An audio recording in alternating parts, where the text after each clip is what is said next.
I am going to do a tool review on this. I don't know if it's pronounced VEVOR, VEVOR. I don't know how to pronounce it. I've heard different ones from other people's videos. Anyway, I call it VEVOR until I hear that I'm wrong or something. This thing is a very small, lightweight stick welder, and I don't think it weighs 10 pounds. It'll run on 110 or 220, and I would have to plug this into 220 and put test leads in here to see exactly how it gets 220 out of a 110 here, and then it must electronically tell the difference. It has to have these two have to be the hot, and when one's a neutral and one's a hot, I'm pointing at them backwards. This would be the neutral, this would be the hot over here, and if that's the case, then they're both going to get hot, and there won't be a neutral. This would be a ground. Unless it's using something 110 inside, then this would be a neutral, and it has no other ground.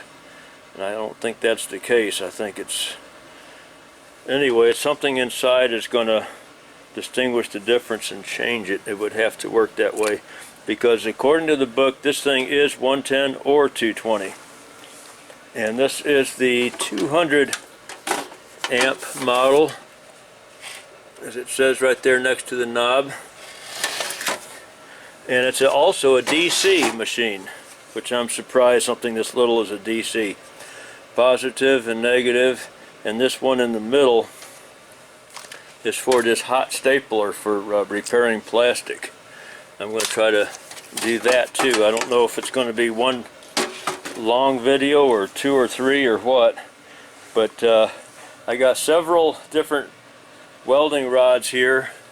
This one that it came with, it's a small 3/32 rod, and it's a J422. I do not know that rod. I'm no stranger to stick welding, so if it's weldable, I'll weld with it. And I'm going to use some regular 7018 rods, which are a DC rod. I do have some 7014s and some 7018 AC rods that will work on AC machines. You can force a 7018, an E7018, you can force that to work on an AC welder. You just have to turn the heat up, and it's tricky, it sticks real bad, and you can force it to work and it'll weld. It's just not a convenient way to weld. The 7014 welds a whole lot better with a DC machine, or 6011 or some of those. So got a big one, 5/32, 1/8 inch, which is your standard size. Here's an 1/8 inch, an old rod. I don't know when this one got burned, but about a third of it's burned off. So we'll see how it starts with a used rod. And then we got a 3/32, a little rod just like the one they gave me. These are all 7018s. We'll try them all, and we'll try it on the low side, on the 110 side, and see how they operate. I don't expect it to run this 5/32. I won't even try it, because the chart here says output current on the 220, what it says right here where my finger is, 30 amps to 200 amps. Well, that 5/32 will run fine on 200 amps. You don't even need that many, about 160 amps or so, and it'll weld. The 110 side goes from 30 to 120 amps. Well, you can weld 1/8 inch with 120 amps, but you're not going to do the 5/32 rod with that. It'll just get stuck and it'll burn up the machine.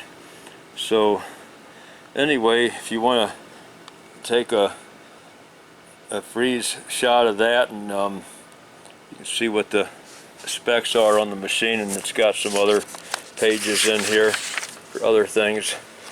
So let me go ahead and plug this thing in.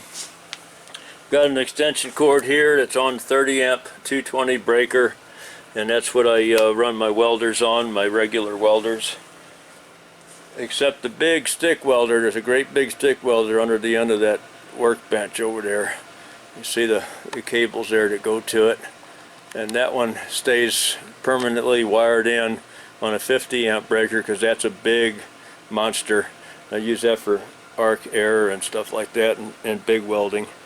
So anyway, this little box, I made this thing up, and so it's got the regular outlet for the 30 amp welders. I got several welders, and this is the 30 amp.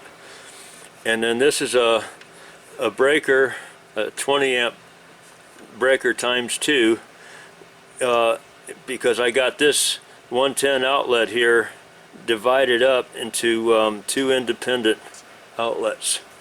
So if one of these throws, it'll make the other one throw too on the breaker. But anyway, I can plug in a grinder or a light or something like that while I'm out on the welder without having to bring another extension cord out. So I'm going to plug this in. This will be my 220 here, and these are my 110 outlets here. I turned this thing on to see what it was going to do, and it took a minute to turn on. The switch is right here behind here. You just press the switch. It's on now, and it did turn on. Just took a minute. I guess that 200 is letting you know what this machine is, and then it settles in at 30 once it's got itself turned on, and you turn this knob up to what you want to weld with. For welding, we'll bring this up to about, let's bring it up to about 80, let's try 85, and I'll get this set up some more. I'm going to plug the ground cable in, and I got a vice grip on this piece of scrap, and because it is a little bit rusty, but I took it to the brush wheel and cleaned the loose rust off of it. So we got a vice grip. We'll get a good ground on that with the vice grip, and then plug my cables in and try it out. I'm not going to zoom in on this because I do not have a filter on this camera lens. I've done this with MIG welding before, but stick welding throws out a whole lot brighter spark, and it's bad for the camera. So I'm going to take a chance. This is an old camera. I'm going to take a chance, and I'm just not going to zoom in on it. So listen to the weld, what it sounds like. And this is my first time using this machine. It's actually my first time stick welding in a while. I don't know how long it's been since I used a stick welder. I've used the air arc several times, but I've got several wire feed welders, and I usually use those. Well, let's see what happens here.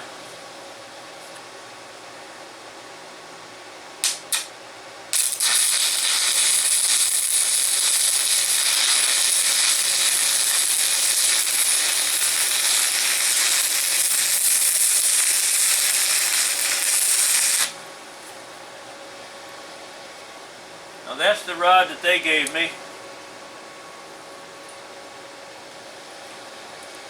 Sounds good.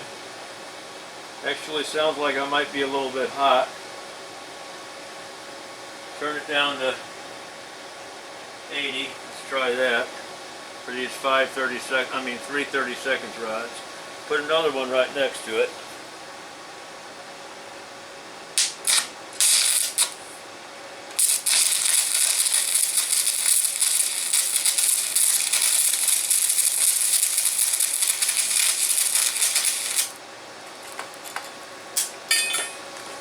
Got stuck, maybe because I turned the heat down, or maybe because the rod's old. These are old rods. It might be too hot to pick it up, put it back on there. I'll just turn it on up to 105 is what I usually weld the 105 or thereabouts for the 1/8 inch rods. Let's try the used rod. Let's see if it'll start with that without getting stuck.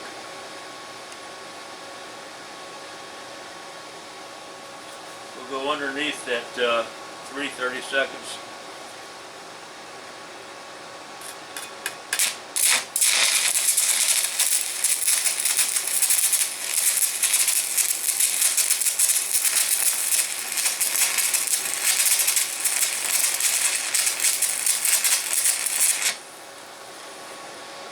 Sounds real nice to me. No point in trying the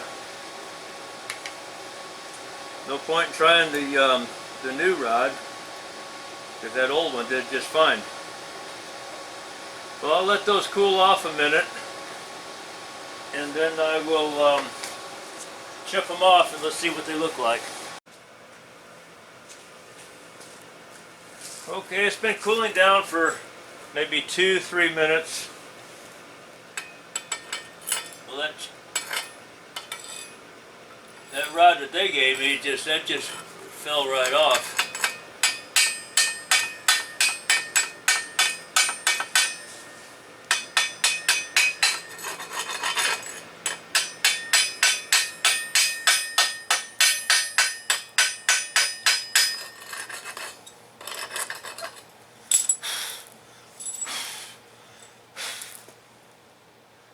Well, obviously that is pretty smooth. Those 70/18s were a little bit rougher. Let's turn this thing back on. I got it plugged into 220 now. See my box there? I got the unplugged it out of the 110 outlet and I put that 220 adapter on.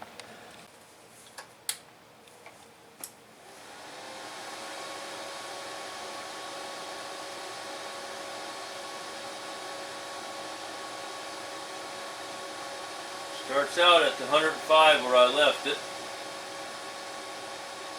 and look, goes on up to 220. So just plugging it into that adapter, it knows the difference. Well, we don't need 200 for a 5/32 rod, or shouldn't. 150 ought to take care of that. So I'm going to give it a shot.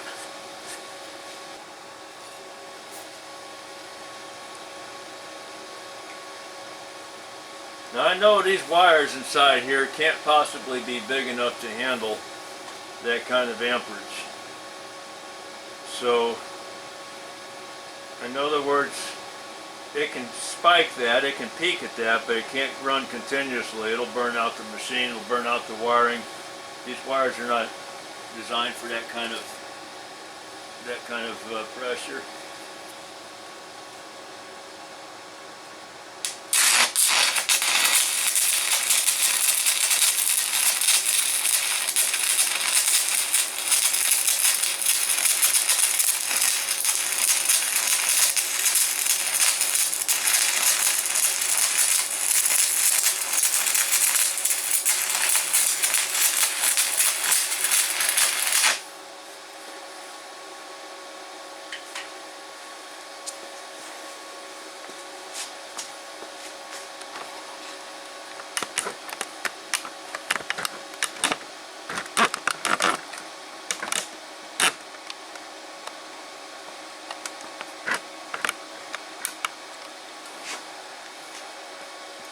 I'm going to let that cool down for a minute before I chip that off. Okay, it's been 2 or 3 minutes. Let me go ahead and chip this off. Got to be able to hold that with something because that's going to be hot.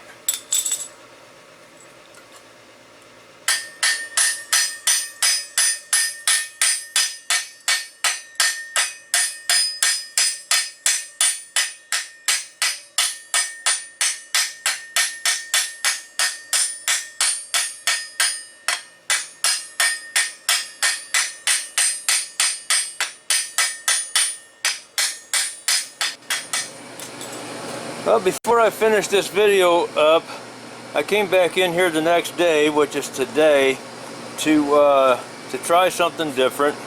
I just want to switch the polarity back and forth on this welder. You got to pull the leads off and plug them back in their other holes.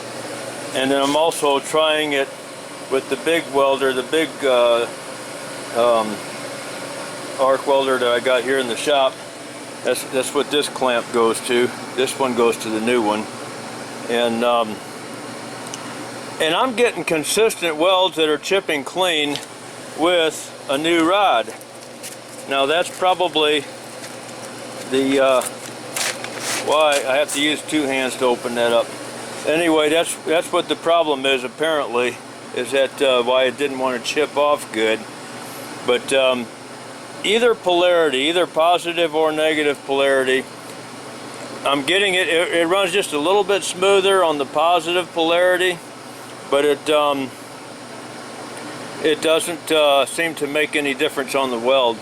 And so I'm going to do it again. I'm going to run a bead on top of these old welds, because I just welded several beads on top of these, but they're all chipping good with either polarity on either machine. On the old machine that I've been using forever, that I use for air arc, or this brand new little VEVOR machine, it works good too. I got it plugged into 110 right now. I'm just on 110 because I'm only using 1/8 inch rods. I'm not using any big rods, and I'm just using short welds. And I don't see any difference between the way either one of them handle. The only difference I am seeing slightly is at the stinger or electrode holder, whatever you want to call it. I don't know, if I was going to use this thing on a regular basis, I'd probably go to the welding shop and get a new one.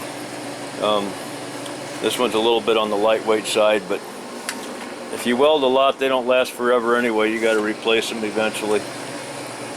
The welding shop or even Amazon, you'd find a little bit heavier duty one that actually clamps better on both sides. This is just plastic on one side where my thumb is, and your contact is over here on the other side.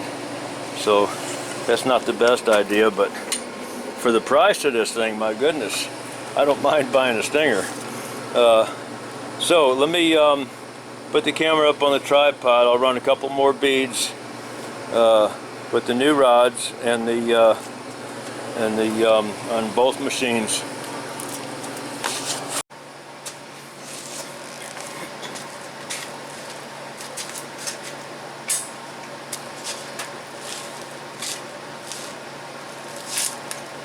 Okay, this is the new. This is the old machine, the big one.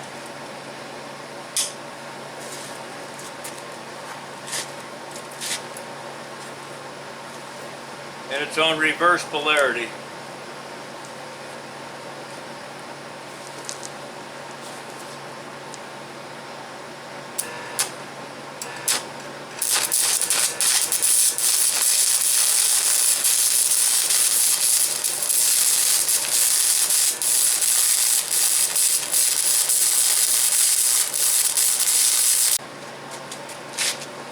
Let me zoom in on it and then chip it off.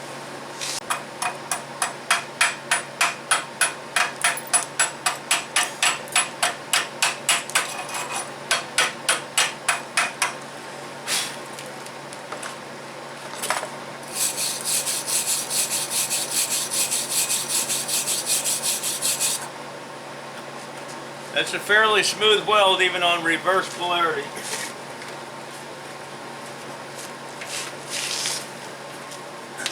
I just flipped the polarity back. I'm going to zoom out so I don't burn up the eye in the camera. Now listen to this, it'll be a smoother sound.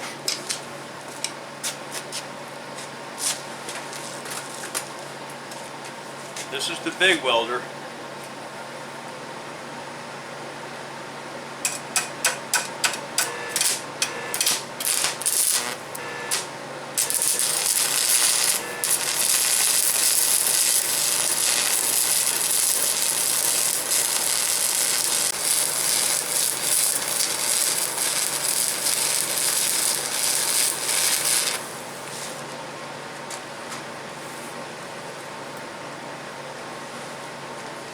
I'm going to shut that big one off because I'm not going to use it anymore. I've got to find the switch.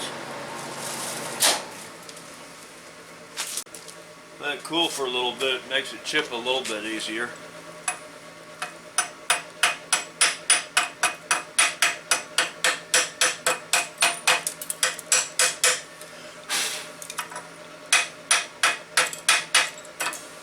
That's pretty clean.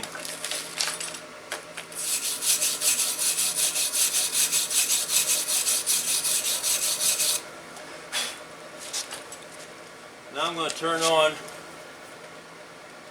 the VEVOR.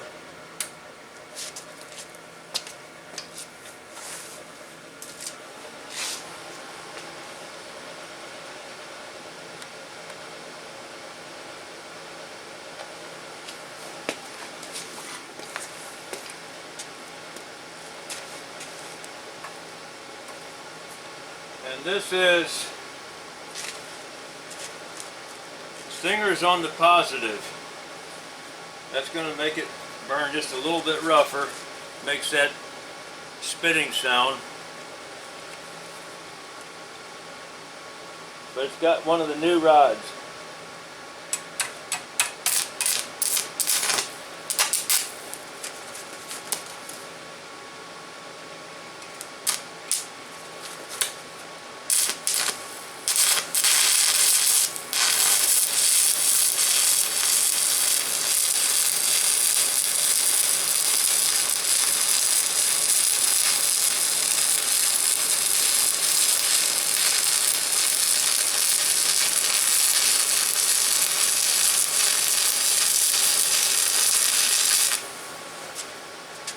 Actually, it sounded pretty smooth.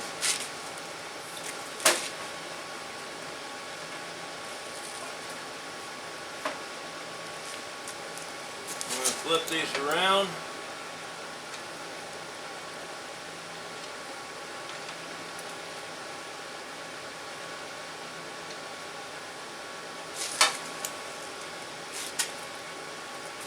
That's the ground. That's the ground clamp that's on the positive this time.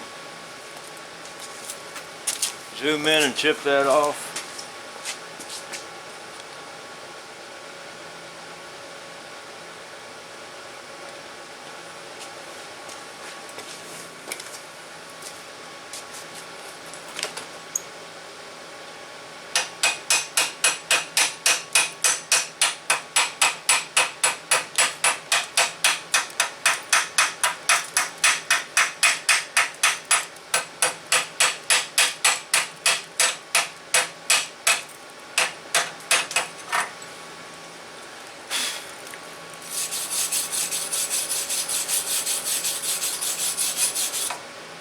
Pretty smooth.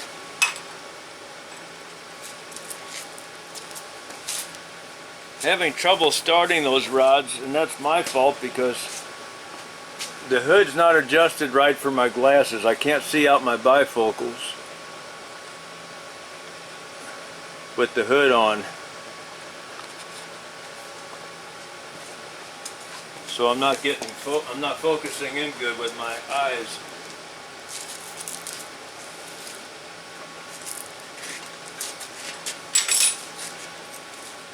One more bead off to the side here.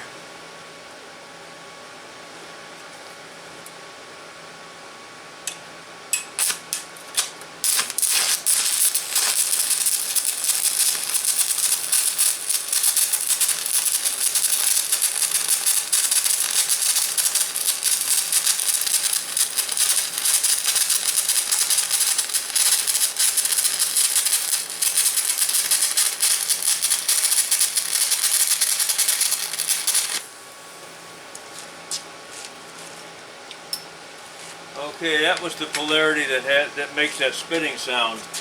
That's with the stinger on the negative.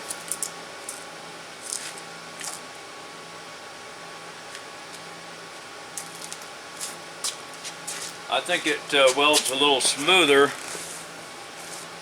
with the stinger on the positive, but or at least it sounds smoother.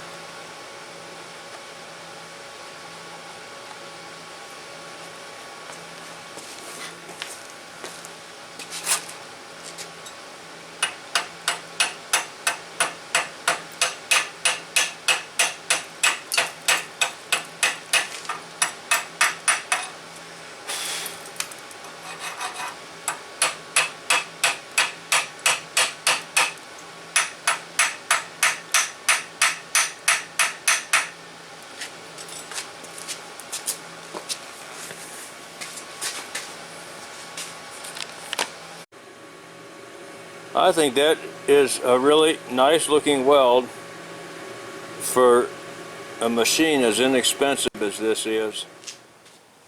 This is a piece of plastic that goes in my GMC dually.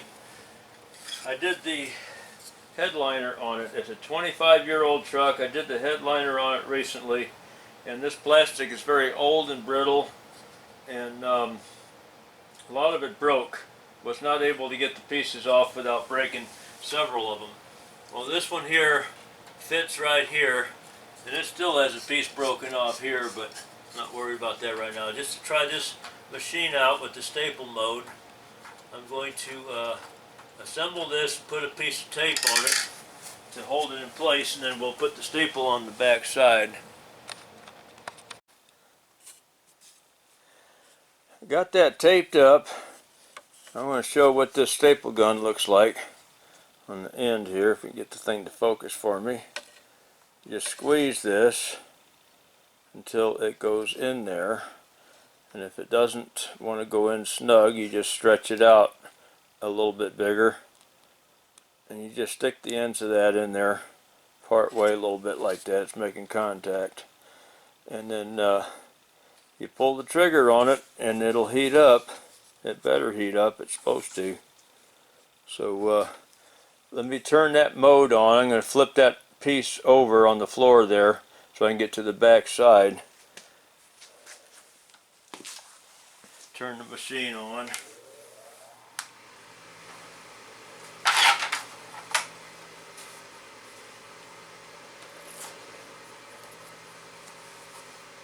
I don't know if it works on both 220 and 110 on the stapler or not. We'll see. Turn the thing on. So as you can see, we got the stapler plugged in the middle there. The up and down switch over here to get to the stapler. We're going to go down because right here it says hot staple. We're down on the hot stapler. I guess you can turn this up to different temperatures. I don't know. It's got either a 1 or a 2. I don't know what that means. We'll just watch this stapler and see what it does. If I can find the button on it. It turns it on. Is that this, I think? Let's see how hot that... Oh, look at there. See, it gets red hot right away. I don't know if I'm on camera or not.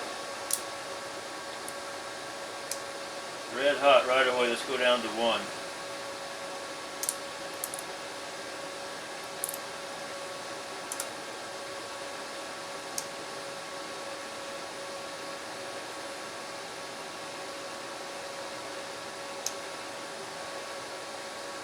I didn't want it to get that red hot. Oh, it's lighting up. It's lighting up. Slowly. That's what I like. That looks better to me.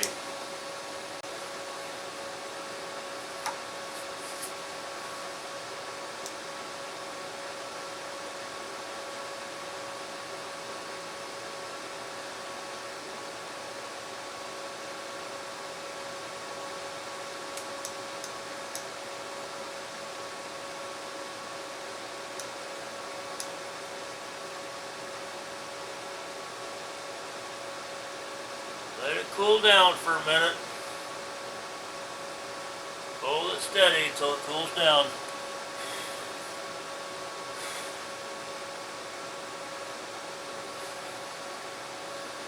Now let me flip that over and see how it looks on the other side. Well, the tape is still there, but I don't see anything there. And you can get these staples on Amazon, all different configurations.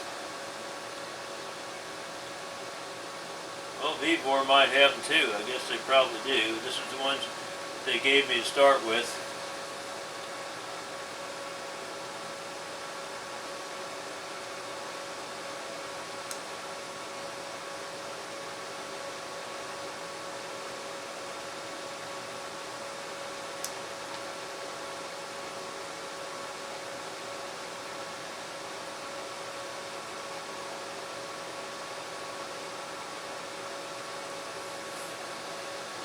I'm going to go on ahead and weld that thing up with those, or put them stitches in there, staples, and wind up the video at this point. Because what you do is you clip the ends of those off with a wire cutter, and then you take a smooth grinder and then polish those down flat, and then you reinforce the back side of this with something. You can either use a good plastic glue, or you can even lay some fiberglass mat across the back of it or something, and then you just build up the back side as much as you can get away with, as long as you're not building it up so big that the part's not going to fit where it's supposed to go. But it's good for plastic bumpers and plastic fenders and stuff. You can stitch them together, and then you build up the back side of it with some kind of, you reinforce it with fiberglass. Is a good thing to do. All right, I give this machine, because it's inexpensive, and man, that thing is powerful to handle a 5/32 rod. That's good. That will be my tool review for this VEVOR MMA 200. Excellent machine for the price and for the size. Man, is that thing compact. All right, thank you for watching.